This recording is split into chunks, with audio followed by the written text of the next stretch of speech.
So this band is called Antestor, Antestor,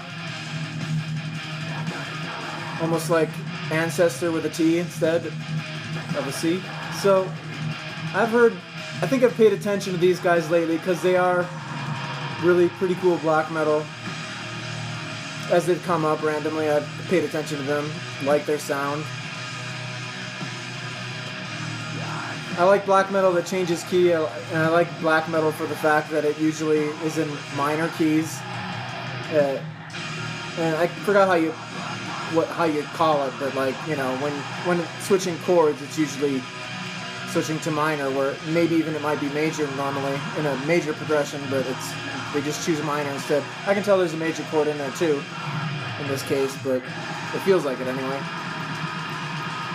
You know, usually when you're doing a major chord, when the fundamental is off one of the, you know, either the minor third or the minor sixth, then you know, it feels minor, more minor than it does major. Awesome blasting, and, you know, like a lot of black metal, not the greatest production, but this is pretty good production for black metal.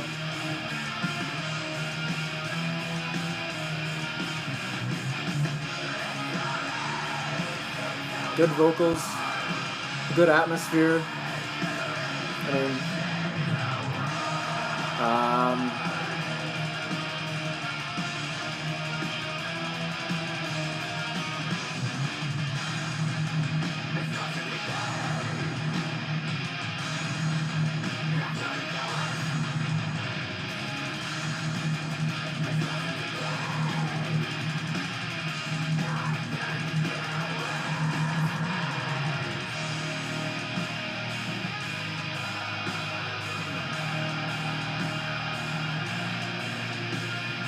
there's a nice black metal YouTube that there's a couple of them that I subscribe to. One's called Black Metal Promotion.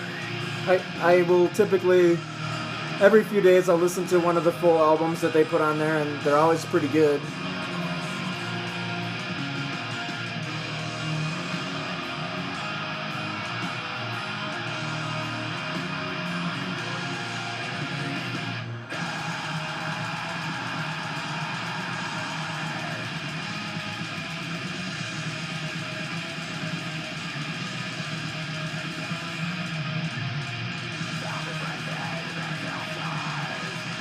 Love this fast black metal. It's good.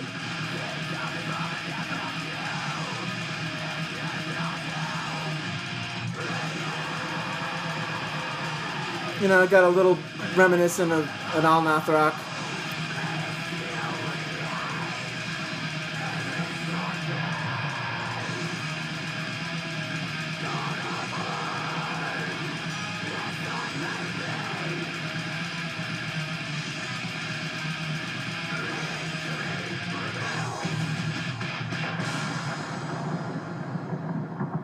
Nice little thunder at the end. That's awesome, 3D thunder. So, yeah, I love that. Love that stuff. What's crazy about black metal, I think, is that there's so much more of it than there is any other form. And it's all so well done. I mean, you know, to the emotion that I would appeal to if I made music, it's just, you know, perfect. I don't need to go out and make music because it's already been done in that sense. But that's just really an excuse at some level. What's the latest on, you know, the thoughts on... I mean, I've been expanding a different spreadsheet that I haven't shared on Facebook. Not that anybody would still have the link, if, you know, because I obviously took everything down. But it's, yeah, I mean, I just add ideas to it. I can't remember the last thing I added. Oh, I'm trying to, like, go along this path of sort of, you know, the virtual reality goggles, you know, with visualization and music. But of course, you know, like, it's just absurd at some level to program. I haven't really thought this particular thought yet, but it's absurd to me now to pursue that path because it's just very... There's just not enough processing power on a phone, you know? I mean, you know, there's barely enough to do what you'd really want on a video card, you know? So desktop with a good video card. So it's just out of reach what I want to do for a while. I don't mind making a minimal prototype still, though. But it's hard. It's just, I mean, there's really two big obstacles for me now. It's timbre and breaking mathematics itself down to some kind of automatable way to just spit out operators and operands, basically, and then associate attention with those, And even if it's just like rhythm where I associate an integer,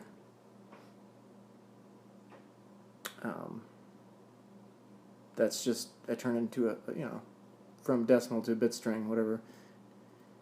That's fine. Because I can still make tension out of that through the changes. But timbre's hard. Timbre's like, I mean, both the math and the timbre are hard. I don't know.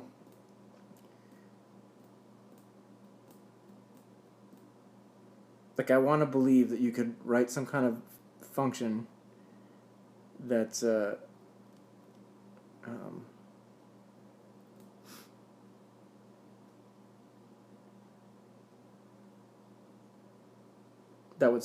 would be recursive or loop or something. Some kind of iterative function that would never end, that would just continually spit out functions, and systematically in order of either their tension in terms of operators operands, or in terms of some ordering. I don't know. Just so it was something you could check and look up or whatever. But I don't. It's just anybody can pull a new operand out of their butt, basically, and say this function will do this, and how could you ever automate the creation of that? I'm on an absurd quest. I mean, especially considering like Gödel. I know very little about Gödel, but at some level he basically ripped the foundations away from science and math. And so to me it's like, it's just a quest for fun, a hobby. And I know Abe really wants me to like do something practical.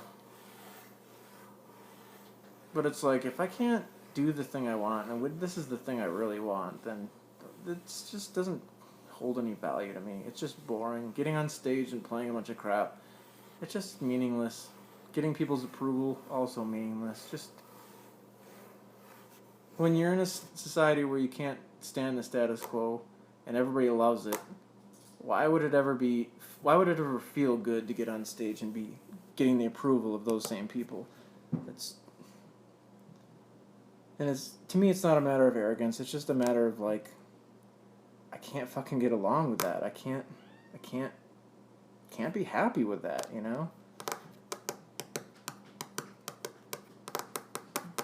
It's just, I mean, I can act. I can be happy with anything. I can fake it till I make it on anything, but I know it's not real. I'm gonna kid myself. I'm gonna lie to myself. Then whatever. Anything goes at that point. Like, but it's like, to me, this is the pursuit. This is the nitty gritty. Like, is there a function you could write that would systematically spit out all the possible functions you could write? I don't think there would be. I mean, it's going to be based on the particular universal Turing machine you're on, i.e., what is your instruction set, for your machine language? What is your assembly? What are your low-level languages that you're using? Those are all going to have their limitations. What high-level language are you using? It's all, they're all going to. You could all write a different function for every language and get different results. I mean, to me, there are fundamental things. In physics, there's distance. In math, there's addition. And to me, like in math, everything's based on addition, essentially. Even calculus is a way of adding things together. Rates, differential functions, differential equations, which I don't know much about. honestly don't know how to do that stuff. My farthest I got was linear algebra, and I did bad in that. But to me, even linear algebra, differential equations, as far as I understand it, all about different forms of addition.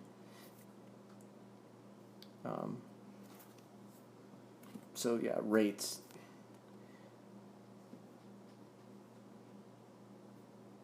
And so in that sense, I feel like it should be possible to break everything down into addition and loops, you know, and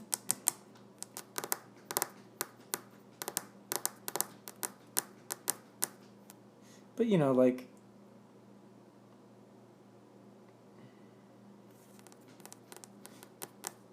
if I was to write a square root function, or write something that could somehow generate a square root function,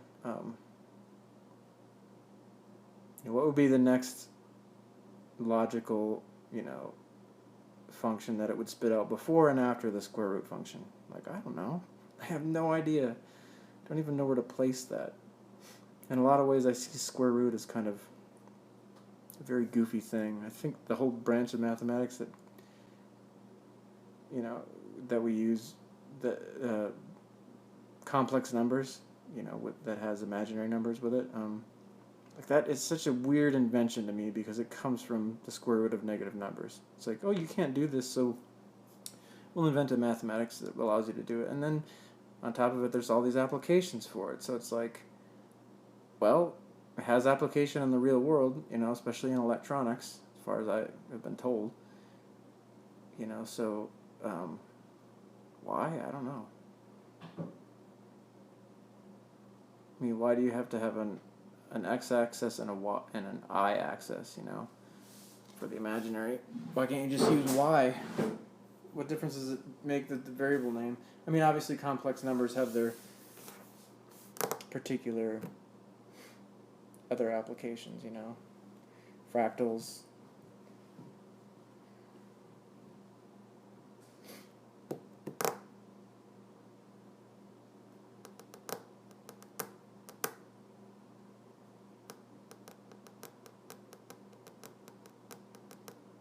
I just feel like there's got to be a direct relation between prime ratios, because that, prime ratios you can write an ascending,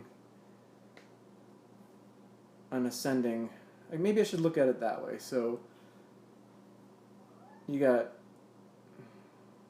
like in microtonal music where this all stems from, they have what's called limit, and so they'll limit it to a certain prime number. So you can't go over that prime number. You can use any ratios that are generatable under that prime number.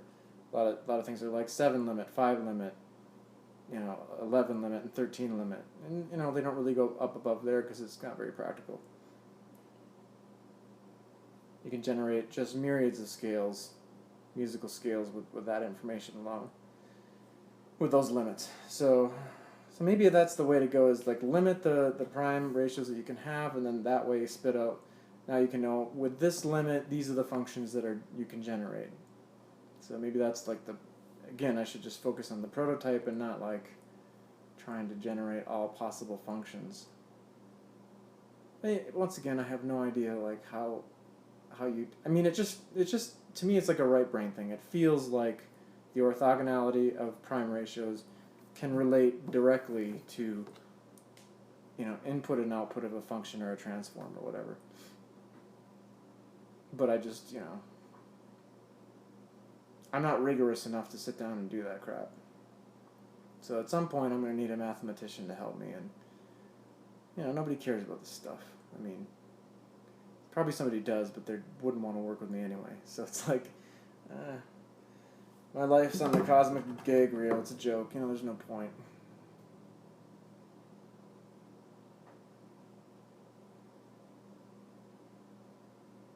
Still, I'm fascinated with that. So, next song.